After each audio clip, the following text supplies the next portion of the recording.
Hey guys, today we're looking back at some of your favourite Am I the A-hole stories from last year.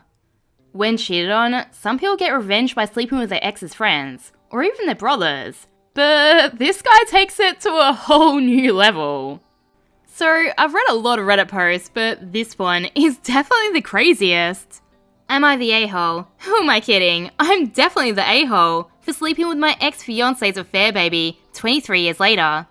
Posted by a specific director, 1785.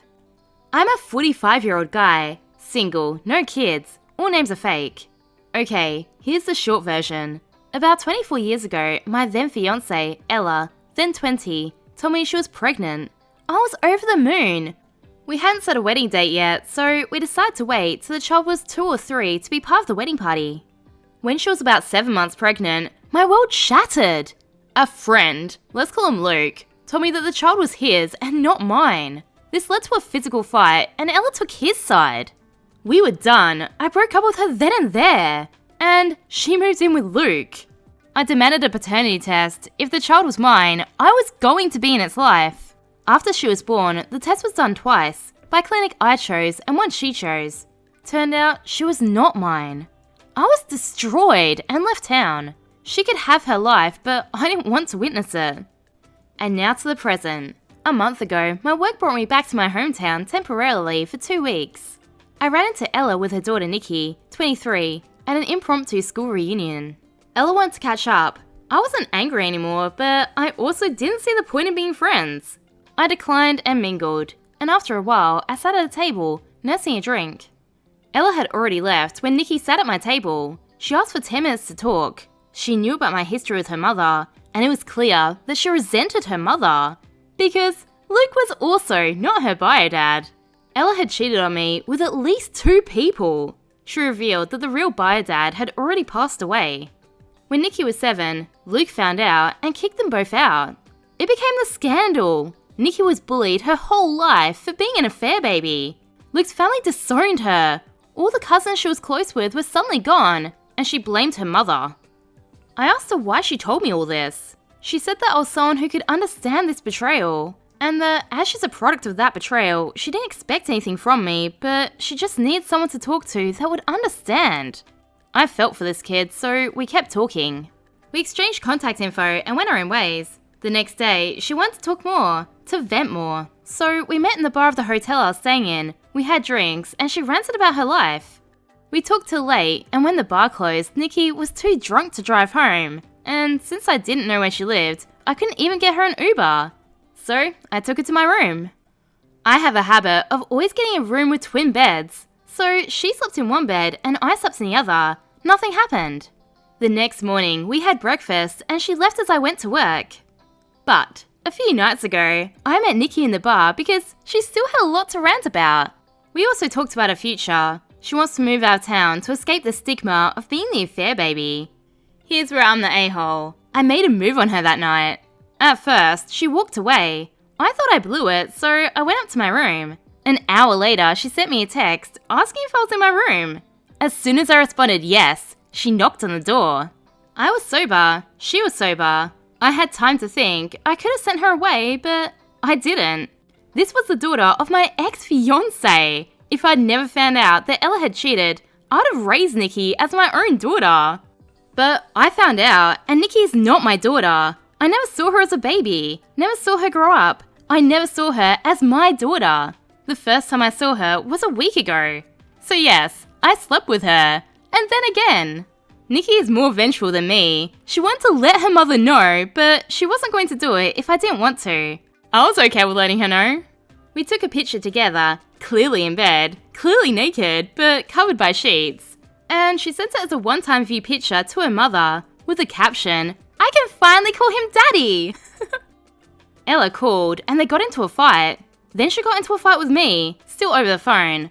I thought I was over the betrayal, but it seemed like I'd just balled everything up, and now it finally came out. I had 4 more days there, and Nikki stayed in my hotel room for those 4 days. Now I'm back home. Nikki is currently packing everything. She's going to move to another country to be away from this toxic environment. She'll stay with me for a week, maybe more, before she flies away. She's going no contact with her mother. I've also blocked Ella on everything. Yes, Nikki and I are both broken. I refused therapy for years, but after that outburst where I told Ella everything I'd bottled up, I've decided I do need therapy. I've suggested it to Nikki too, and she said that once she's settled, she will. I'm not even gonna ask because I'm the a-hole. I know I am. Down in the comments, Godito Delgado says, honestly, no matter the fakeness, I kind of found it entertaining. If I read another post in this thread about two grown adults communicating in the stupidest possible way while avoiding the obvious solution, my eyes were all so hard they might dislocate. Yeah, this story might be fake, you never really know. But honestly, I don't really care. If you're gonna make up stuff anyway, at least make it entertaining. This story was really fun to read. If any of you have come across a more insane Reddit post, let me know.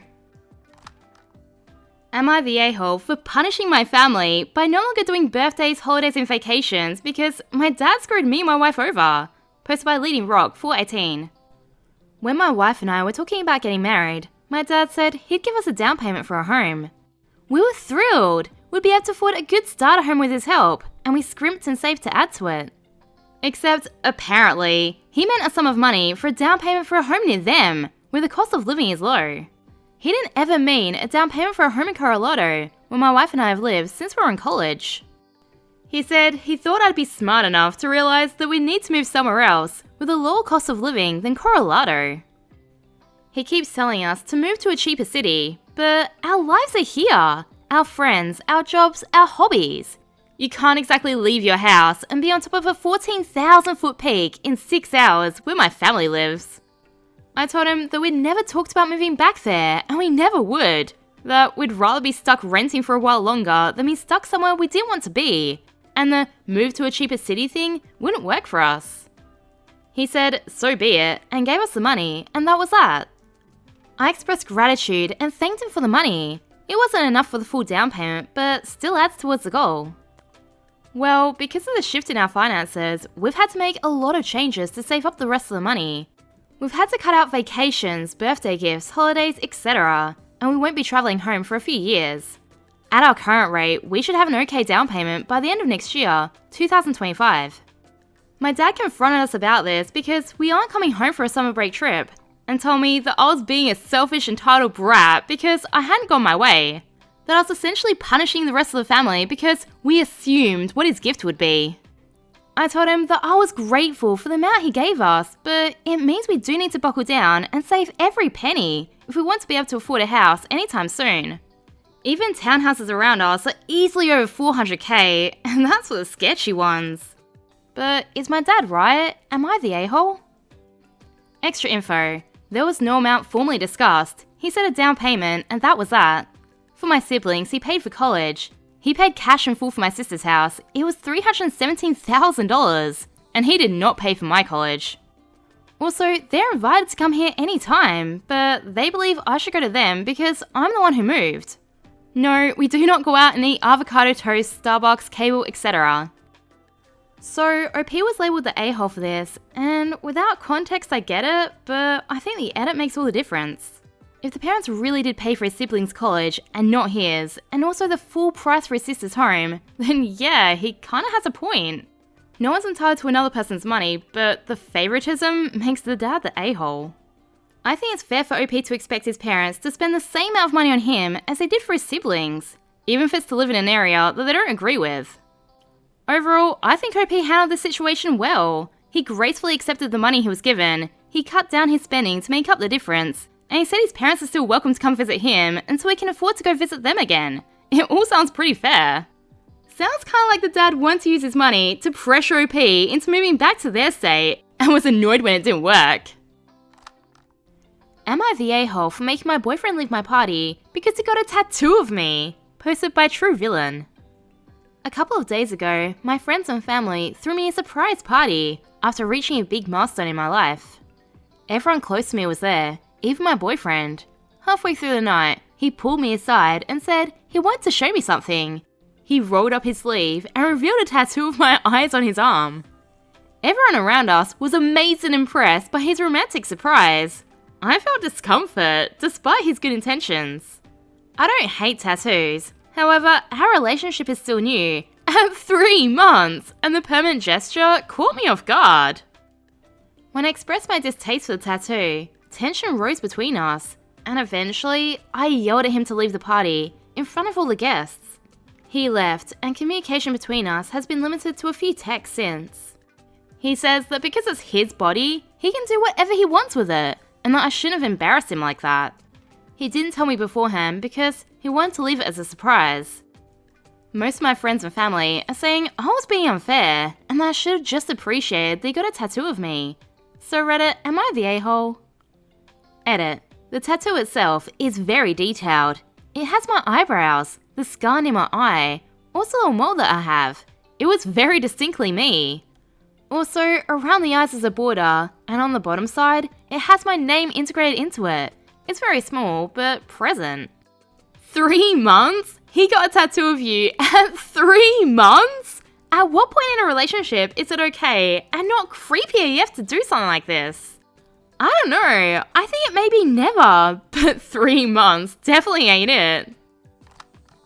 Am I the a-hole for telling her if her life is so hard, she can get a job? Posted by Primary Ad 9782. I do love her, but I'm really annoyed right now. My girlfriend couldn't get through college because it was too difficult for her. She was 24, she was crying all the time and stressed out. She tried for multiple years but couldn't do it. She said it was just too hard for her, and after discussing it a lot, I said that she could drop out and I'd take care of her. I like the idea of giving someone I love a really happy and great life. She can enjoy herself and chase after hobbies. I'd always pictured myself with someone that was highly educated, like I was, but I realised it doesn't have to be that way, and some people are happier without the capitalist grind.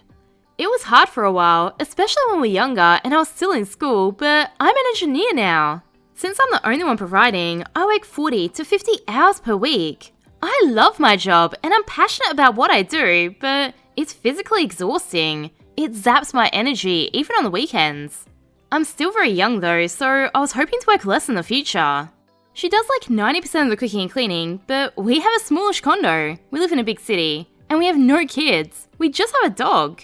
So I was shocked when we were hanging out with some new friends, and she mentioned that she was a stay-at-home mom, and it was the hardest job in the world, what she did. I corrected her and said we don't have any kids, and we didn't even want any for the next 10 years. She said sure, but our dog is our child. For the rest of the dinner, she went on to talk about how difficult being a housewife is with a woman that was actually a stay-at-home mom. It really rubbed me the wrong way. I wouldn't ever say I had the hardest job in the world. Afterwards, I asked her what she meant. I said she was living the life. I'd kill to be in her shoes. I'm clocking 50 hours a week while she's sending me pictures of her shopping at Target, spending hundreds somehow, and she has the hardest job in the entire world? I said, that makes me feel really unappreciated. She said, I was unappreciating her. It is the hardest job in the world. Cooking and cleaning is exhausting. She said she spent 6 hours cooking yesterday. I pointed out that all she made was a Chipotle bowl. If that's taking you 6 hours, you're doing it wrong. She said she was counting in the hours she spent letting the beans simmer. Like GFC, it comes off as extremely privileged, which I guess she is. I told her she has no idea what it's like for me. She's never worked a full-time job in her life. And her talking about how hard cooking beans is rubbed me the wrong way. I said if it was that hard, she could go back to school or get a job and we'll hire a cook and a cleaner. If I hired someone to do her job, I'd save a lot of money. It turned into a big fight and she called me an a-hole. So, am I the a-hole? Down in the comments, OKRegister3005 says, not the a-hole, you're being taken advantage of. This will not get better. You should consider yourself lucky that she's just a girlfriend and you have no kids. Leave now. She will always be entitled and always think she's doing more. Counting the beans simmering, she's ridiculous. OP responded, I feel horrible for reconsidering our relationship over this, but I am. It just made me realize how entitled and ungrateful she is. Who counts the time it takes for food to simmer as the amount of time you spent working? She was probably just watching TV. I'm not gonna make any rash decisions, I'm gonna think about it, but I definitely don't think our relationship can continue the way it currently is. I'd appreciate it if she at least got a job maybe. I don't know, I think it's a good idea for everyone to work a full-time job at least some part of your life. So obviously the girlfriend's very ungrateful and entitled, but I want to focus on the other side of this. Opie said he was working super hard now so he can work less later on, which makes a lot of sense. But right now, all that extra work he's putting in isn't actually going towards his future. It's just paying for his girlfriend to be lazy. And since she's clearly not happy about it anyway, what's the point? He'd be far better off insisting she gets a job and split things more equally, and then putting all that extra money into savings and investments that could one day fund his life, so he doesn't have to work so hard. And hey, apparently she'd be happier too, no longer doing the hardest job in the world. Opie really is being taken advantage of here, and he's gonna regret it down the line when he realizes that all that hard work was for nothing. Today I effed up by demanding that my girlfriend show me where she buried our beans in the woods, causing her to break up with me. Posted by deleted. During COVID, I ordered 30 cans of beans, 10 black, 10 kidney, and 10 pink. I also ordered 15 cans of chickpeas. I thought this was a reasonable amount of beans and chickpeas to have every now and again, and that would last for quite some time. However, earlier this week, I opened the cabinet because I wanted to make a vegetarian chili using 2 cans of beans. But all the beans were gone. What the heck? I asked my girlfriend and she told me that she'd buried all the beans in the woods. At first I thought she was joking, but she explained no. She'd buried all the beans in the woods. What the F? I asked her to explain and she told me that she was afraid if things got bad, we might have to worry about looters and that the beans were in danger of being stolen. I said I thought this was completely ridiculous, and she got really mad at me and said she's protecting our beans. According to her logic, the beans are safely buried in the woods behind our apartment complex, and if we ever need some beans, she'll go to the stash and dig up a can or two. But she'd prefer we save them all for if things get worse. I said, then why are you only burying the beans? Why not bury our more valuable items? She said that canned food was the most valuable for long-term means, and that since we get fresh food in our online grocery deliveries, it would make sense to continue to stockpile beans. She intends to go bury more beans in the woods every week. This was too insane for me, and I got very upset. I demanded to know where the beans were buried, and she refused to tell me. She said she was afraid if I knew, I'd go dig them up, and I said, damn right I would. She said, I will never jeopardize the beans. The following day, I tried to put my foot down. I'm not usually a foot downer, but there are a few rare occasions where a compromise is out of the question, and I foolishly thought that this was one of them. I demanded to know where the beans were buried, and told her if she was going to bury beans that I paid for in the woods, then I'd move out. We fought about it, and I kept insisting. In hindsight, I should have just let it go and created my own hidden stash of beans in the apartment, and maybe given her time to cool down about this whole bean burying thing. But I blew it way out of proportion. Yeah, it's weird to bury beans in the woods, but why did I have to press it? At the end of the day, what's the harm? But I kept demanding that she take me to the beans, or at least draw a map or something, and finally, she broke up with me over the beans. I've lost the love of my life because I couldn't let the damn beans go. I'm in disbelief. She's moved out. Not only am I heartbroken, but I'm now paying full rent instead of 50%, which is a huge financial issue for me. Too long didn't read. I kept demanding that my girlfriend show me where she buried the beans in the woods, and she got so angry at me that she ended our relationship and moved out. My heart is shattered, and my finances are jeopardized because of a bean hoard. Down in the comments, F both parties says, DM me if you're near Denver, I'll find those effing beans. Wait, she moved out and didn't dig up the stash? But what about the beans? Am I the a-hole for refusing to let my parents rename me? Posted by Novelbox 3156. My parents gave my sister, brother and me nature names, and more specifically, water nature names.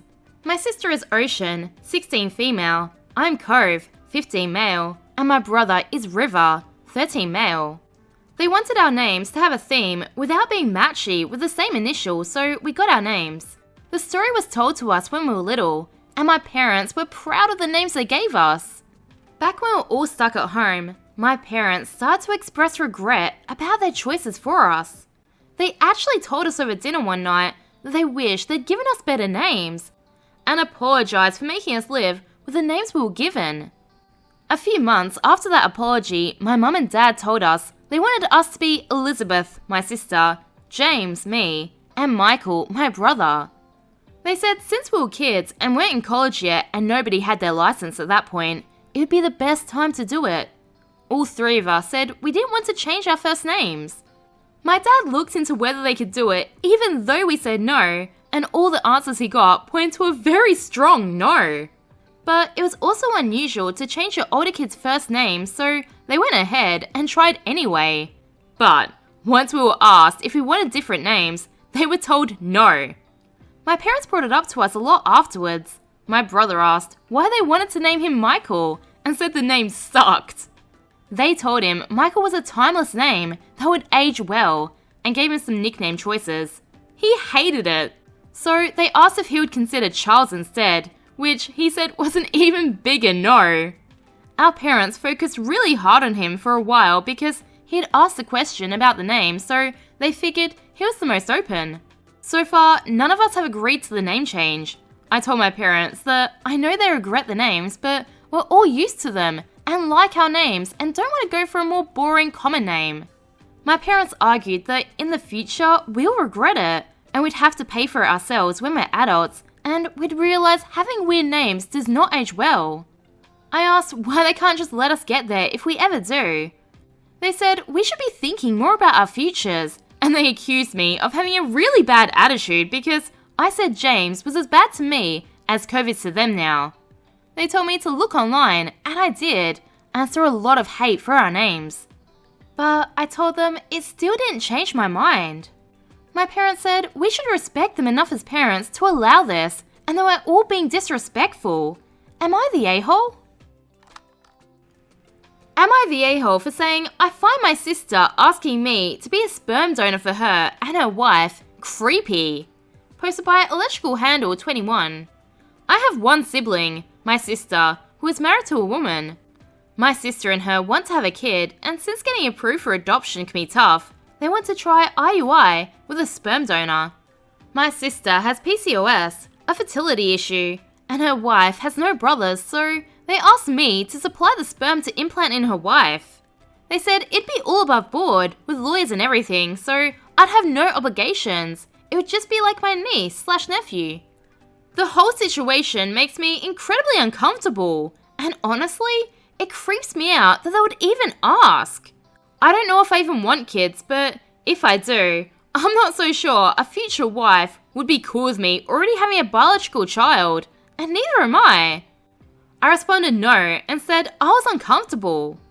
They've asked me to reconsider several times, and the last time I straight up told her the answer is no, and that I find it very creepy.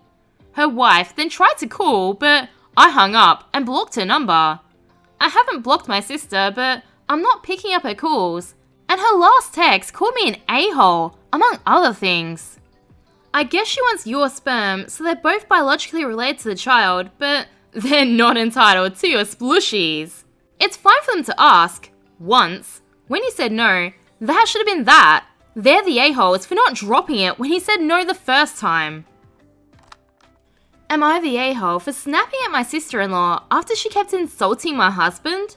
Posted by Said What I Said. I have a sister-in-law, Allison, who is married to my brother, Harvey. I'll be honest, I don't like Allison. She's the most negative, bitter person I've ever had to spend more than an hour with. She has a negative opinion about everything, but notably, my husband. Most of the time, I just brush it off, but we're all at my parents' house for Christmas, and her comments have been constant. Example 1. She hates that me and my husband refer to him looking after our daughter as babysitting. Unpopular opinion nowadays, but I don't mind it. We actually both use the term for when one of us wants to do a recreational activity and the other has our daughter. I say, he's at golf, so I'm babysitting. and he'll say, "She's going to dinner, so I'm babysitting." However, Allison's only upset when my husband says it. Example 2. She needles him by asking pointed questions that she thinks any mother would know, and then gets smug when he doesn't know the answer. Example 3. Every time I do anything with my daughter, and I do most things with her around me because that's what she's used to. Allison makes comments about me having to be a married single parent. I've told her to stop many times. I've told Harvey to stop her many times. Nothing works. My husband and I have an agreement that we don't fight with the other side of the family, so I feel bad that I haven't been able to do anything about Allison's comments. Then, 2 days ago, we were all in the dining room, with the exception of my husband, who was finishing up some work. Allison remarked that she hadn't seen him all day, and that it was really rude that he wasn't putting in more effort to spend time with his daughter or the family.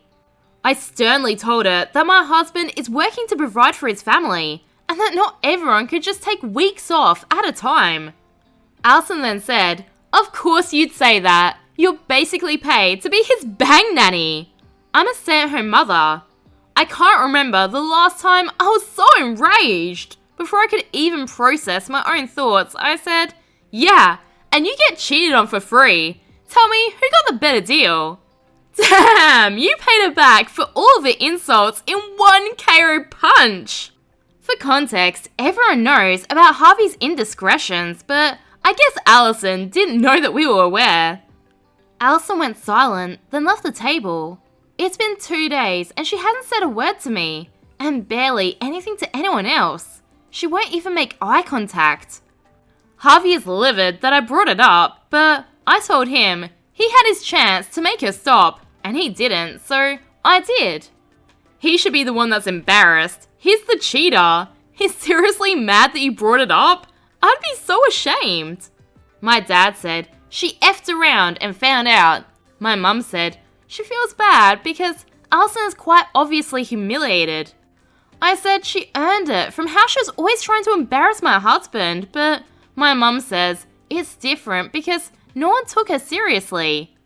I think she threw a stone straight through her glass house, but she does seem really miserable, so I'm wondering if I'm the a-hole. Way harsh, but she kind of had it coming. Don't dish it if you can't take it. Also, just don't dish it. Am I the a-hole for telling my stepdaughter she had to start cooking all meals when she visits? Posted by Fluffy Muffin 2269. I have a 19-year-old stepdaughter, Molly. She attends college 2.5 hours away and visits us a few times a month for 2 to 3 days at a time. For the most part, she's pretty good, and I do love her and enjoy planning activities and outings when she's here. For the past 6 months, Molly's become extremely picky about the food my husband and I cook, but not about any other food. She will try a dish, take one bite, and if she doesn't like it, she throws it in the trash. And I mean, she throws the entire dish into the trash, not just the bite she tried. For example, I made a homemade lasagna that she's had many times before. She took a bite, decided it wasn't to her liking, and immediately tossed the entire pan into the trash. This always happens when neither myself nor my husband are in the kitchen with her. We've asked Molly why she throws the food out, and it's always the same response: it wasn't any good and she can't eat it. We've asked her to please stop throwing away entire dishes because we will eat them, and she says she doesn't even want to look at it anymore. As far as we know, Molly only does this with us. I finally told Molly, and my husband agreed with me, the next time she tosses a dish, she'll assume full cooking responsibilities when she's here. That way, whatever is made will be to her liking. It happened again, and I stuck by what I said. Molly got upset and went to her mum's 30 minutes away because her time with us is supposed to be fun and relaxing, not having to do chores. Molly's mum called in a rage, screaming that we're treating Molly unfairly. She's a child, and it's not that hard to just fix a different meal to make her happy. She accused us of emotional and mental abuse. Molly's mum doesn't cook, so they either go out or order in for all of their meals. Molly is currently refusing to visit unless I apologise to her and agree she can do whatever she wants with the food. My husband misses his daughter, but agrees Molly's been wasteful and disrespectful of our cooking and hospitality. We never cook anything we know she dislikes. When she's here, we always make dishes she's always enjoyed in the past and ask for her input and suggestions, but she always says she doesn't care what we make. I feel bad because I know this is hurting my husband and I do miss Molly. Plus, I want her to spend time with us and have a good time, so am I the a-hole? Edit. For everyone asking if Molly's pregnant, no, she is not. Molly is very openly a lesbian. Down in the comments, OP added some extra context. Molly has no awareness of money because she's never had to pay for anything herself, nor has she ever had a job. My husband and I are fully funding her education. Plus, she gets $500 a month from us for living expenses. On top of that, her mum, my husband's parents, and her mum's parents also all send her $500 a month to do with as she pleases. So she's a spoiled brat. Cut her off. It's not helping her. As you say, she has no awareness of money. That's your fault. It's the parents' job to prepare them for the outside world, not to coddle them and set them up for failure. Am I the a-hole for not wanting to apologise for the contents of my bedside table? Posted by Simply G97. Last week, on my day off, I, 26 female, and my mum arranged to spend some time together and bake some bread since that's our new hobby together. Her and I don't ever get to spend time together since she runs a full-time business and I work full-time. We haven't spent time alone together in years. However, my mum often sees my sister, 30 female, because my sister has 2 children and she wants to spend time with them. I don't get jealous because they are children, but I do miss my mum. My sister called me and invited herself to come with the kids. It's rare when they come over because my house is not baby-proofed. My 5-year-old nephew, who likes to play video games, was on my computer, while my other nephew, 2 years old, was pretty much going through every drawer and cabinet in the house, and I was trying to redirect him to a couple of toys he could have. During this time, I didn't leave either kid unattended for more than a minute. The youngest was getting into everything, but I was getting no help from my sister. My mum and my sister were sitting at the kitchen table talking and providing no assistance to me while I went back and forth between the kids. Eventually, I asked my sister to please watch the youngest. She wasn't really watching him at all, and he went into my bedroom. I don't let the kids into my room because I have personal items, and a particular safety item, in my bedside table. I have a good reason for this item. I lived alone for some time after an event, stuff that I can't get into. It's a long story, but everyone in my family knows this. I got my youngest nephew out of my room as his mum didn't get him to leave. Back to the story. I heard my sister talking about my behaviour because I seemed annoyed, and then she grilled me. I felt like I had to explain myself to everyone, even the small children. I started explaining that I was overwhelmed. The kids were going through everything and I'm babysitting when this wasn't the plan for today. My sister told the kids that I want them to leave and that I'm essentially kicking them out. Shortly after, I texted my sister and apologized for my outburst, but I asked her to question me privately next time. I explained the item in my drawer and said that it was a concern of mine, which contributed to my being so overwhelmed. She ignored me after reading my text to her for 2 days. She then responded wanting an apology for my item, upset at a hypothetical situation. Anyways, I don't want to apologize because I shouldn't have to explain every item in my house, and I didn't sign up to babysit anyways. By the way, I bought a safe for my item. Also, I have my own house. It's up to me how I choose to run it, and I don't want to apologize for protecting myself. But I feel like I could be the a-hole for not wanting to apologize just to squash this. Am I the a-hole? Down in the comments, Scary Cycle suggested responding to the sister, I will not apologize for you not parenting your children. It's not my job to babysit your children. And until you apologize to me, you are not welcome in my home anymore. Ugh, this story made me mad on OP's behalf. Why the F was her sister even there?